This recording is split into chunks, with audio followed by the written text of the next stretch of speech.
প্রচণ্ড শীত, তাই না? এই শীতে শরীর একদমই উষ্ণ হতেই চায় না।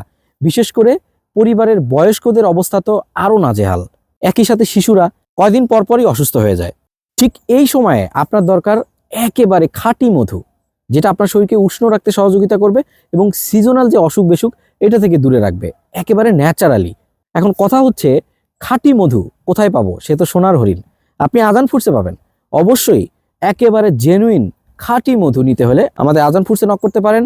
আমরা সারা বাংলাদেশে একেবারে বিশ্বস্ততার সাথে আপনাদের দোরগোড়ায় খাঁটি মধু পৌঁছে দিয়ে আসছি। মধু আপনার বাসায় যাবে, আপনি পরখ করবেন অন্তত 7 দিন পর। আপনার যদি মনে হয় যে এটার কোয়ালিটি ভালো না, আসল মধু না, সাথে সাথে আমাদেরকে ফোন করবেন। আপনাদের কষ্টে অর্জিত টাকা সসম্মানে ফেরত দেওয়া হবে এবং মধুটা রিটার্ন নিয়ে আসার ব্যবস্থা করা হবে। আমি আশা করছি আপনি এই অভিজ্ঞতার সম্মুখীন হবেন না, কারণ আমরা বিশ্বস্ততার সাথে একেবারে প্রকৃতি থেকে ন্যাচারাল মধুটা সংগ্রহ করে আপনার বাসায় পৌঁছে দিচ্ছি। সো নির্ভাবনায় একেবারে বিশ্বস্ততার সাথে আমাদের আজান ফুডসে অর্ডার করে ফেলুন।